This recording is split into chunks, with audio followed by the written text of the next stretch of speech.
Buenas historias presentan Yo te amo, yo tampoco, de Rafael Salvidea. Narrado por Walter Carpio. Parte 1.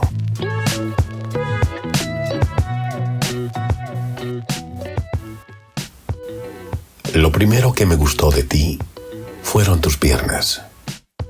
Era verano y tenían un color dorado lustroso, como si fuesen duraznos que hubieran madurado al sol y justo estuviesen a punto ese mismo día.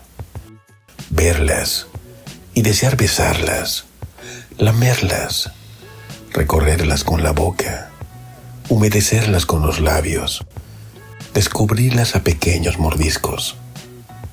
Fueron pensamientos que a un ritmo vertiginoso se alternaron de inmediato en mi confusa mente. Y sin embargo, repentinamente asustado también, simulé una actitud que más que respondería a un eunuco.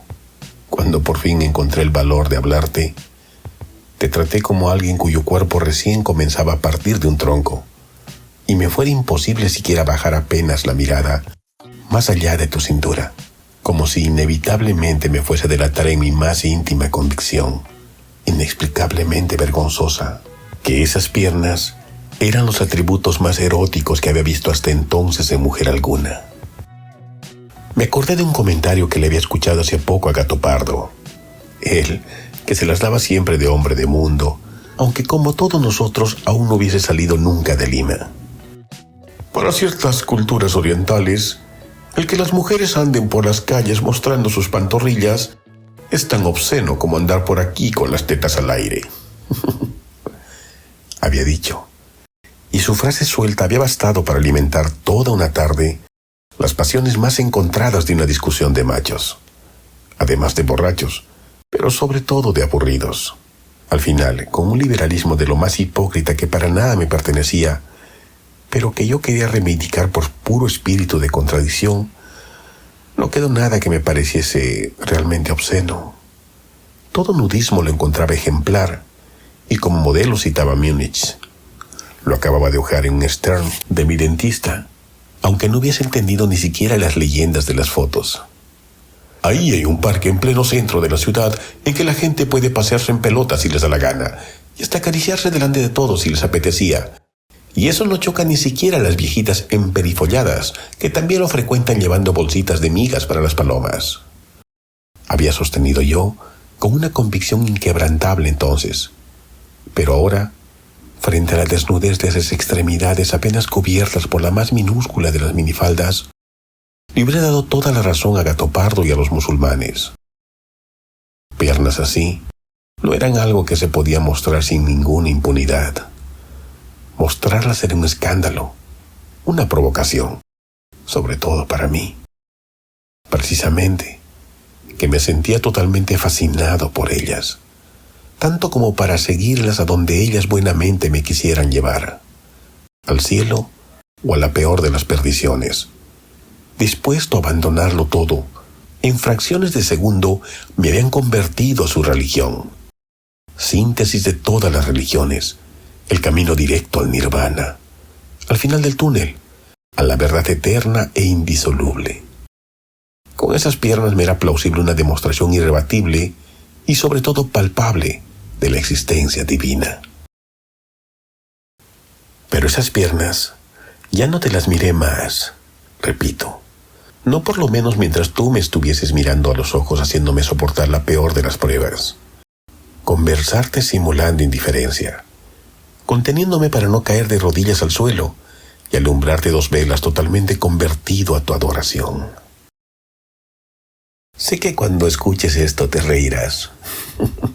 Siempre te ríes cuando yo exagero, aunque más bien deberías tratar de comprenderme.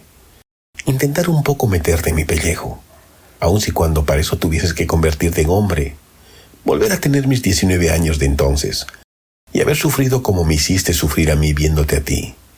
Un minotauro, algo tan sobrehumano, tan extraordinario que no se le podía dejar suelto al alcance de cualquier mortal mirada, y a lo mejor, solo así, recién entonces, estarías de acuerdo conmigo que hubiesen tenido que encerrarte, inventar barreras, construir un laberinto para que solo los más osados odiseos, los realmente fuertes y corajudos, capaces de resistir a tu canto de sirena, se atreviesen a penetrar en él. Ser un inescrupuloso Fausto, uno dispuesto a perder el alma, venderla al diablo, con tal de gozar en la tierra de todos los placeres mundanos. Yo por entonces, como cualquier adolescente, me sentía una mezcla de ambos personajes, temerario como Ulises, porque era un total inconsciente y vendido como Fausto, porque mi filosofía de la vida se reducía a lo inmediato. Todo había que vivirlo al instante, ya que siempre había un después y toda una vida por delante para arrepentirse. Yo osé, y sin embargo, luego mi primer sentimiento ante ti fue de miedo. Eras una mujer tan bella que intimidabas. Lo que temía exactamente era perderte. Sin ti, después de haberte visto caminando por las calles como una diosa, como una aparición, como una virgen en andas, digna de una procesión de obispos, acólitos humeando inciensos y coro de púberos, la vida ya no podía ser nunca más igual.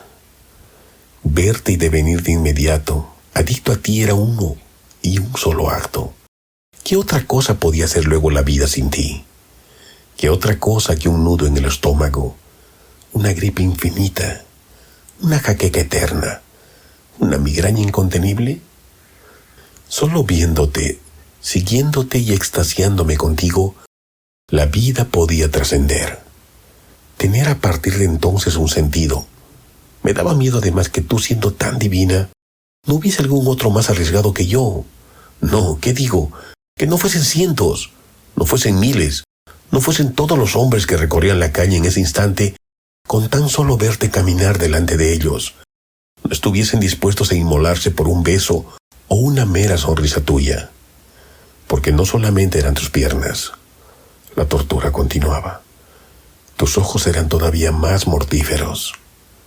Ojos así jamás habíamos visto nosotros los peruleros desde los remotos tiempos en que los dioses eran centauros de Castilla de naranjas cabelleras. Esos ojos, ni verdes ni azules, ojos de pantera. ¿Cómo soportarlos más de una frase sin que se me lengue la traba, me uñe las comas y las sudos me manen? Quien me salvó fue el cachaco. Desde que me bajé del auto no había cesado de acecharme con su silbato, de gritarme a pitos.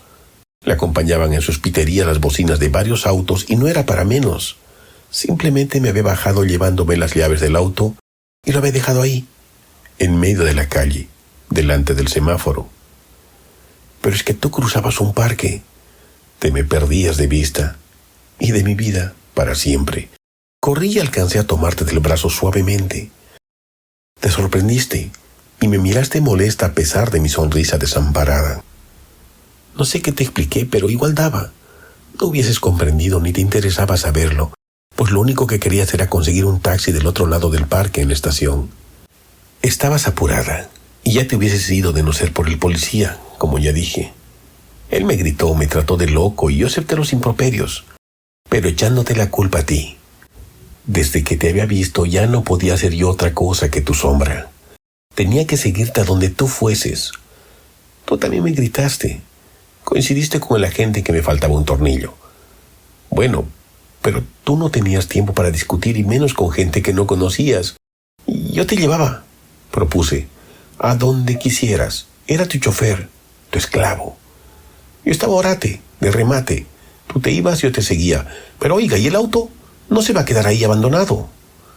Llamaría a la grúa, iría al depósito. La multa era gigante. Me llevaba preso y ahorita mismo, pero yo no. Imposible.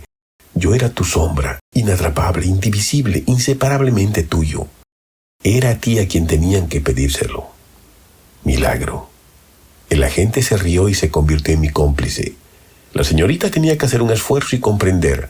Si el señor no es más que la sombra de usted, ¿cómo no suplicarle? ¿Cómo no pedirle? Y si es necesario hasta ordenarle que regrese al auto, del que usted ya se bajó. Pero, ¿qué mundo de locos era este? No podía ser cierto lo que estaba oyendo y repetiese que tú ni siquiera me conocías, que jamás antes me habías visto y que por supuesto tú no te habías bajado de ningún auto. Y mientras tanto, acallando en algo tus protestas, las bocinas eran ya más numerosas y resonaban ensordecedoras. Al minuto se había improvisado un pequeño público compuesto por los mismos curiosos individuos con los que se organizan espontáneamente los teatros callejeros. Nos miraban sonrientes y expectantes. La policía actuaba excelente. ¿La señorita acataría la orden? La señorita lo mandó a la mismísima mierda, pero eso sí, siempre tratándolo de usted. La señorita reemprendió luego su apurada marcha y el único que reaccionó de inmediato fue su sombra que siguió detrás de ella, con la misma sonrisa boba de beato anonadado al que se le pasea el alma propia de los esclavos felices. Otra vez sonó un silbato. El teatro callejero se convirtió en un match de fútbol y el agente del orden con el corazón de oro en odioso referee. Tarjeta roja para ambos. Factor inesperado. Partió el taxi. Minotauro se detuvo, profirió palabrotas y ordenó a su sombra que la lleve, que todo eso era culpa suya. Llegamos al auto seguidos de un policía y de un numeroso público, en su mayoría compuesto de hombres. Te abrí la puerta y cuando por fin subiste, todo ese gentío estalló en aplausos, que casi ni se notaron bajo el barullo del coro de bocinas. Y yo no pude evitar sentirme orgulloso frente a ellos. La ovación, sin ninguna duda, era por mi conquista. Me sentí un hombre de éxito. Pero en verdad mi éxito contigo estaba lejos de habérmelo ganado. Lo que vino después fue más difícil. La cólera no se te pasaba, y a mí súbitamente se me agotó toda inventiva. El viaje se hizo largo. Puse un cassette. Te ofrecí un cigarrillo. Fumé solo. Busqué tu mirada durante los semáforos, pero tú solo tenías ojos para las manecillas del reloj y atención para los guiños rojos y verdes. Lo demás no era más que vacío y silencio. Tu voz cuando no podía ser reemplazada por un corto gesto o una orden seca. De frente, ahora a la derecha. Es ese edificio azul. Y yo, tu esclavo, a todo lo que atiné fue a hacerte caso en todo y a rendirte mis armas como un gladiador, esperando el milagro de tu pulgar apuntando al cielo. Me llamo Lorenzo Zabaltegui, y me gustaría volverte a ver. ¿Y tú cómo te llamas? Te pedí, pero no me contestaste.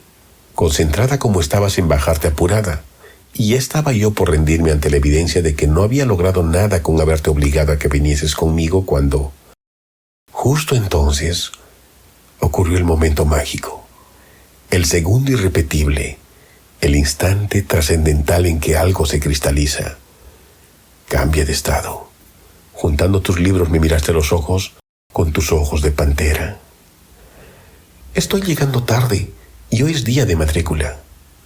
Dijiste o así quería entenderte y luego me besaste rápidamente en la boca.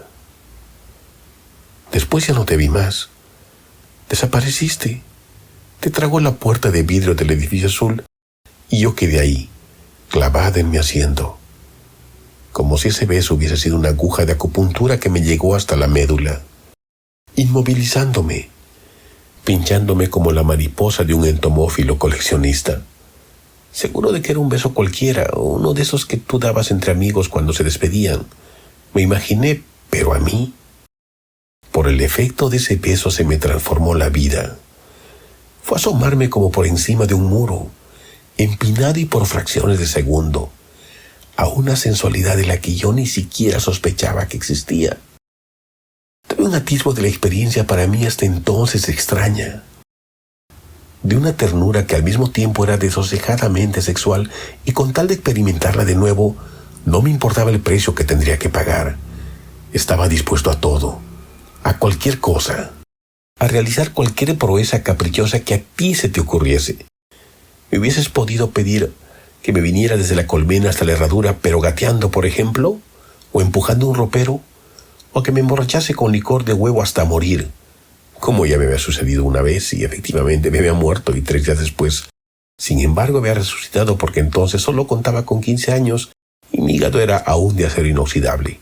O peor todavía, a mí que ni siquiera había llegado a dominar el castellano, hasta habría sido capaz de aprender francés de lunes a viernes, método audiovisual superintensivo, como de hecho, y aunque ni tú ni nadie me lo pidió, fue en lo que me matriculé, pues el edificio azul al que tú te habías metido no era otro que la sede principal de la Alianza Francesa en Lima, y porque Emma, así te llamabas, No tardé nada en averiguarlo. Emmanuel Falleres. Desde el principio me encantó tu nombre, tan exótico para mí.